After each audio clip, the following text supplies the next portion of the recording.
Hello students, welcome to my YouTube channel Maths Idol. Myself Dr. कविता गुप्ता। बच्चों ये मेरी probability and statistics की series चल रही है जिसमें मैंने आपको लास्ट लेक्चर में beta distribution of first kind और उसकी प्रॉपर्टीज पढ़ाई थी। आज शुरू करेंगे बच्चों हम beta distribution of second kind और उसकी प्रॉपर्टीज क्या होती हैं। बेटा इससे पहले वाला लेक्चर देख के आना ताकि ये अच्छे से समझ आए। साथ में बीटा एंड गामा डिस्ट्रीब्यूशन की बीटा एंड गामा फंक्शंस की जो प्लेलिस्ट है मैं डिस्क्रिप्शन बॉक्स में उसका लिंक डाल दूंगी, उसको ज़रूर पढ़ के आएँ क्योंकि जब तक आपको यही नहीं पता होगा बीटा फंक्शन और गामा फंक्शन क्या होता है तो आपको ये समझ नहीं आएंगे। तो ये जितना भी पोर्शन चल रहा है इसके लिए बीटा और गामा फंक्शंस की नॉलेज होना बहुत ज़रूरी है, तो बेटा उसको पहले ज़रूर पढ़ लें। तो देखिए beta distribution of second kind में again it is a continuous distribution, ये भी कॉन्टिन्यूस रैंडम वेरिएबल पे लगाया जाता है। तो हमने लिखा a continuous random variable x is said to follow beta distribution of second kind if its PDF is given by this। तो ये है बेटा प्रोबेबिलिटी निकालने का तरीका। PDF इसका किससे मिल रहा है, ये आपको पता है PDF स्मॉल f से डिनोट करते हैं, तो मैंने लिखा small f। Random variable x है आपका, तो उसका नाम रैंडम वेरिएबल का हमेशा कैपिटल लेटर से लिखते हैं, तो नीचे सबस्क्रिप्ट में लगाया कैपिटल x और इधर है स्मॉल x। अब देखो बेटा इसको भी रिकॉल कर लीजिए थोड़ा सा। यहाँ पे पहले देखो बीटा फंक्शन दो तरीके के होते थे, तो एक बीटा फंक्शन जो हमने लास्ट लेक्चर में किया, दूसरा बीटा फंक्शन देखो क्या होता है, x की कुछ पावर नीचे 1 प्लस एक्स की कुछ पावर है, नीचे 1 प्लस एक्स की पावर आएगी a प्लस बी, अगर ऊपर है a माइनस बी तो नीचे आएगा a प्लस बी, और यहाँ पे इंटीग्रल की लिमिट होगी 0 से इन्फिनिटी। तो ये होता है मेरा बेटा बीटा फंक्शन, ये सेकेंड फॉर्म है बीटा फंक्शन की। ऐसे ही हमारे पास फर्स्ट फॉर्म भी है बीटा फंक्शन की जो हमने इससे पहले वाले लेक्चर में करी है। क्लियर? तो ये है बीटा फंक्शन सेकंड काइंड का बनाएगा। तो इसमें देखो इस बीटा ए बी को नीचे उतार लो डिनोमिनेटर में और इंटीग्रल का साइन गायब कर दो, तो ये बन जाएगा एफ एक्स। ठीक है, तो आपको यहाँ से आसानी से ये लर्न हो जाएगा। एक्स की लिमिट यहाँ पे याद रखना है बेटा 0 टू इन्फिनिटी है, गामा डिस्ट्रीब्यूशन के अंदर भी 0 टू इन्फिनिटी होती है और सेकेंड काइंड बीटा डिस्ट्रीब्यूशन में भी 0 टू इन्फिनिटी है। सिर्फ beta distribution of first kind में 0 टू 1 है। ठीक है, अब अगर बेटा ये वाला पीडीएफ मिल जाए तो हम क्या लिखते हैं, वी राइट एक्स फॉलोज का साइन है ये वाला बीटा 2। जब हमने बीटा 1 किया था डिस्ट्रीब्यूशन फर्स्ट काइंड का किया था तो यहाँ बीटा 1 लिखा था, अब हमने लिख दिया बीटा 2 और बाकी का पैरामीटर्स दोनों सेम है ए और बी। क्लियर? सबसे पहले बेटा शो करेंगे कि ये पीडीएफ है, तो पीडीएफ के लिए दो प्रॉपर्टीज शो करनी है कि f x greater than equal to 0 for all x, और माइनस इन्फिनिटी टू इन्फिनिटी में अगर हम फंक्शन को इंटीग्रेट करते हैं तो मेरे पास 1 आना चाहिए। तो ऊपर वाली प्रॉपर्टी तो बेटा ऑब्वियस है, नीचे वाली देखो ये आ जाएगा। तो आपको पता है कि डिफाइन ही 0 से इन्फिनिटी में है, तो 0 से इन्फिनिटी में इंटीग्रेट कर लेती हूँ, बाकी सब जगह तो लिखा हुआ है 0 अदरवाइज, तो बाकी सब जगह 0 रह जाएगा। तो मेरा पीडीएफ कितना है, x की कुछ पावर a माइनस 1 और नीचे 1 प्लस एक्स की पावर a प्लस बी। ठीक है, इसको इंटीग्रेट करो। क्लियर बच्चों? तो देखो ये क्या आएगा, 1 अपॉन बीटा ए बी मैंने बाहर निकाल दिया, अंदर छोड़ दिया 0 टू इन्फिनिटी। ठीक, यही होता है बेटा मेरा बीटा फंक्शन। ये खुद किसके बराबर है, बीटा ए बी के बराबर है, तो मेरा आ गया बीटा ए बी। ठीक है, इंटीग्रेट किया तो 1 आ गया। इट मीन्स दैट कि जो मेरा एफ एक्स है वो क्या है, पीडीएफ है। बच्चों मैंने इसका प्लेलिस्ट के अंदर इंटीग्रेशन भी करा रखा है कि ये पूरा का पूरा बीटा ए बी के बराबर कैसे आ जाता है। वैसे तो डेफिनेशन भी है, अगर करना हो तो मैं थोड़ा सा रिकॉल करा देती हूँ। Put x upon 1 plus x as y, ये सब्सटीट्यूशन लोगे तो ये आपका beta distribution of first kind के बराबर ही बन जाता है इंटीग्रल। ठीक है, तो आप इससे कर भी सकते हैं, नहीं तो डायरेक्ट भी यूज कर सकते हैं फॉर्मूला। ठीक, चलिए अब निकालते हैं बच्चों rth मोमेंट। ठीक है, तो म्यू आर डैश मोमेंट्स निकाल रहे हैं। म्यू आर डैश क्या है, rth मोमेंट अबाउट ओरिजिन। ठीक है, यानी कि x इक्वल टू 0 पे निकाल रहे हैं। क्लियर? फॉर्मूला क्या सिखा रखा है इसका, देखो अबाउट के साथ जो कुछ लिखा है x में से माइनस करो, rth मोमेंट है तो x की पावर r हो गई। ठीक है, कॉन्टिन्यूस रैंडम वेरिएबल है इसलिए इंटीग्रेशन का साइन आएगा और साथ में पीडीएफ से मल्टीप्लाई। ठीक है, अब आपको पता है कि हम इंटीग्रल का साइन है तो अंदर कैपिटल एक्स को स्मॉल एक्स बना देते हैं। एक्स की लिमिट कितनी है बच्चों मेरी, 0 से इन्फिनिटी तक। ठीक है, तो मुझे निकालना है 0 to infinity x to the power r f x d x. अब ये rth मोमेंट अगर ओरिजिन पे निकालते हैं तो इसकी दूसरी डेफिनेशन क्या होती है, ई एक्स आर। ठीक है, तो डाल दो फॉर्मूला बेटा।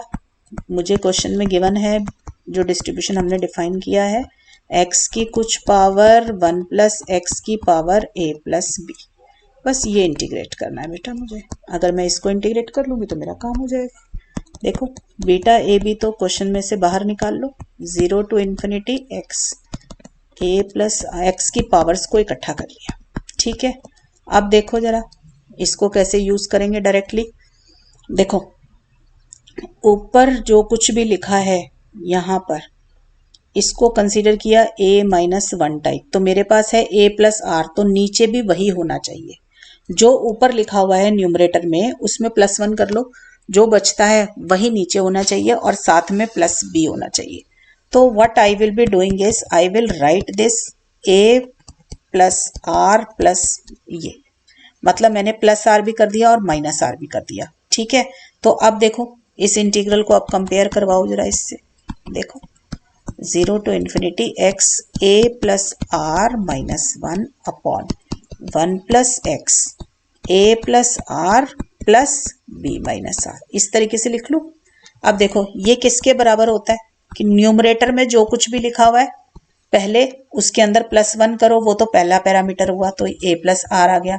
डिनोमिनेटर में ए के साथ जो कुछ भी ऐड हो रहा होता है वो दूसरा पैरामीटर होता है, यही होता है ना। दोबारा लिख देती हूँ, देखो बीटा की डेफिनेशन क्या है सेकेंड काइंड की, x की पावर a माइनस 1 और 1 प्लस एक्स की पावर a प्लस बी। ठीक है, ये है ना। तो इस इंटीग्रल को इससे कंपेयर करो, देखो a की जगह आया हुआ है a प्लस आर और b की जगह आया b माइनस आर। ठीक है, तो इस तरीके से ये आपका beta a plus R B minus r के बराबर बन गया। अब इसको सॉल्व करना है तो फिर से वही बीटा और गामा का रिलेशनशिप यूज करो। देखो बीटा ए बी का रिलेशनशिप क्या होता है, gamma A gamma B gamma of A plus b.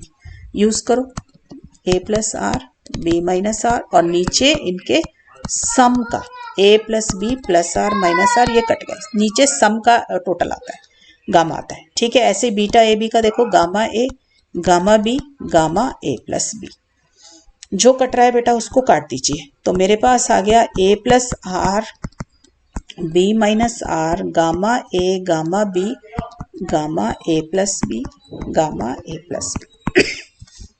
ठीक है, तो मेरा रिलेशनशिप बन गया बेटा mu r dash is equal to gamma of A plus r gamma of b minus r gamma of a gamma of b. अब यहाँ पे बेटा बहुत ज़रूरी है कि b आपका ग्रेटर देन r हो ताकि b माइनस आर जो है वो पॉजिटिव रहे। क्लियर। अब इसके अंदर बेटा r की वैल्यूज डालते जाओ और मोमेंट्स निकालते जाओ। देखो r को अगर मैंने 1 डाला तो मेरा μ1 डैश क्या आ गया, a plus 1 b minus 1 gamma a gamma b। अब μ1 डैश होता क्या है, फर्स्ट मोमेंट अबाउट 0। ठीक है, यानी कि e की पावर x यानी कि मीन। तो मेरा यहां से क्या निकला, मीन। मीन हो गया a plus 1 b minus 1 gamma a gamma b। ठीक है, तो a प्लस 1 को I can write a gamma a। आपको मैंने बताया हमेशा बड़े वाले को सॉल्व किया करो। ठीक है, कौन सा फॉर्मूला लगाया इधर, gamma m is m minus 1 gamma of m minus 1, मतलब गामा के अंदर जो कुछ भी लिखा है उसमें -1 करके उसको बाहर ला सकते हो। ठीक है ना, ये हो गया। जो कट रहा है उसको काट दीजिए बेटा, तो आपके पास आ गया ये, this is the mean of gamma distribution of second kind. Clear हो गया। अब निकालते हैं। देखो मेरे पास था म्यू आर डैश था ये जो मैंने अभी अभी ऊपर डिराइव करवाया आपको बच्चों, वो ये है ना। ठीक है, इसमें डालो r को 2, r को 2 डाला तो μ2 डैश आ गया। ठीक है, ये रहा आपका r को 2 डालने पे जो फंक्शन बन रहा है। ठीक है, अब μ2 डैश होता गया है भाई सेकेंड मोमेंट अबाउट 0 यानी कि e x स्क्वायर। तो मेरा e x स्क्वायर निकल रहा है।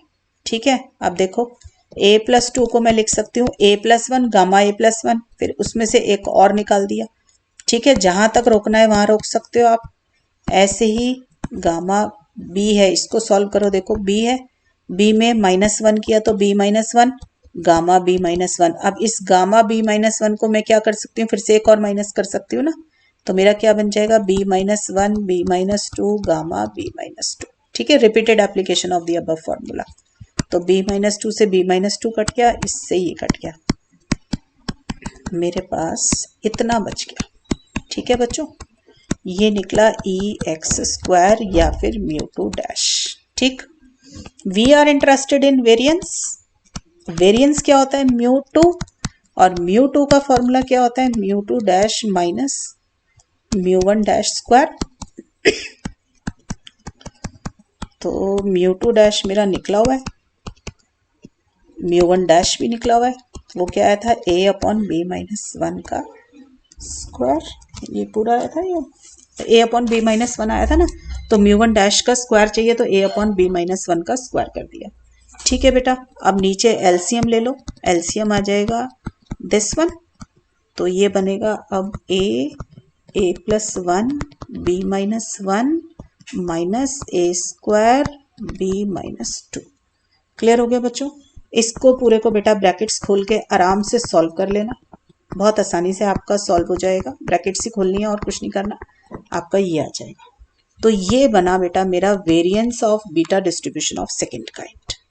ठीक है, अब निकालते हैं हार्मोनिक मीन, जैसे फर्स्ट काइंड में किया था सेम तरीके से हार्मोनिक मीन। देखो, हार्मोनिक मीन में सबसे पहले याद होना चाहिए 2 बार रेसिप्रोकल होता है, तो ये हार्मोनिक मीन है तो 1/h हो गया, और x है तो 1/x हो गया। हार्मोनिक मीन के लिए हमेशा माइंड में लेकर आइए 2 टाइम्स रेसिप्रोकल है, एक बारी x का और एक बारी h का।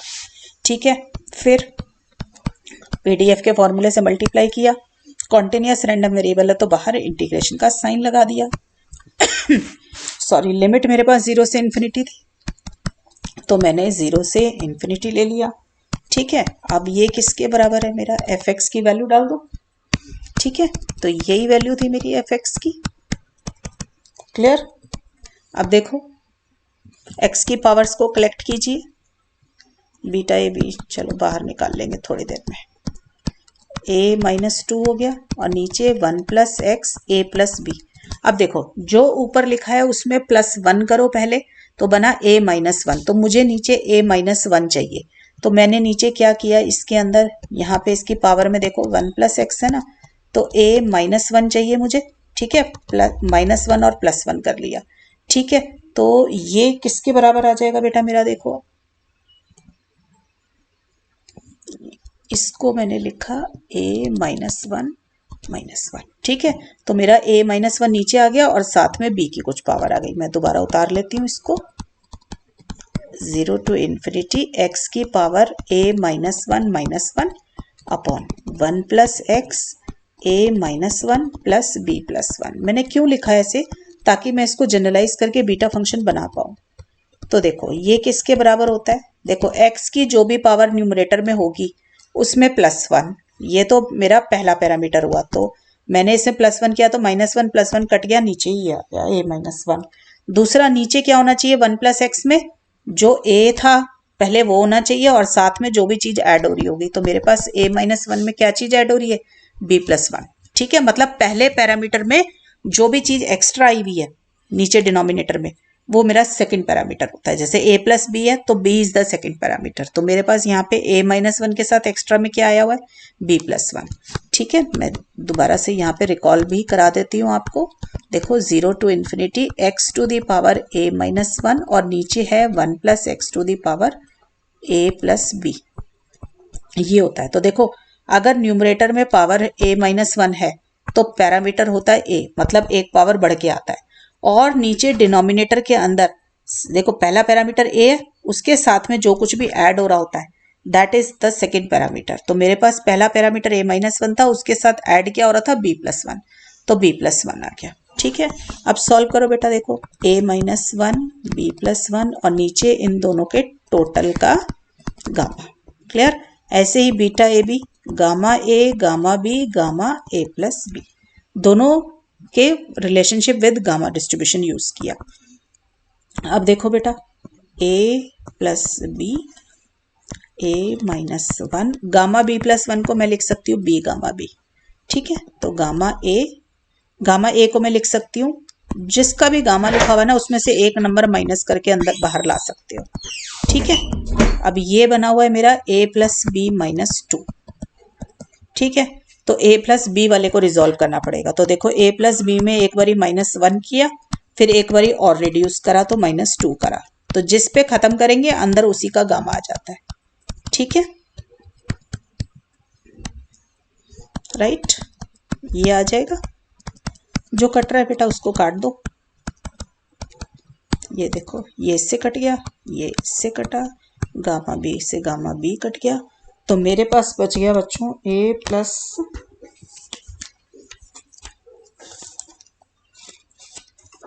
थोड़ी गड़बड़ हो गई है, बी प्लस 1 था ना, ए माइनस 1 बी प्लस 1 आएगा बेटा यहाँ पे, तो ये ए प्लस बी बचेगा। गड़बड़ हो गई है, let me remove all this. एक -1 +1 की गलती हुई है हमारे से, दिस वन, ये देखो। ठीक है, अब देखो, गामा ए प्लस बी से gamma a plus b cut गया, इससे ये कटा और इससे ये कटा, तो मेरा आंसर आ गया b अपॉन a माइनस 1। तो ये मेरा 1 अपॉन हार्मोनिक मीन आया, तो हार्मोनिक मीन क्या हो जाएगा बेटा, a माइनस 1 अपॉन b।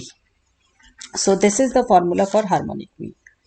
तो बच्चों मैंने beta distribution of first kind भी पढ़ा दिया, सेकंड काइंड भी आपको पढ़ा दिया।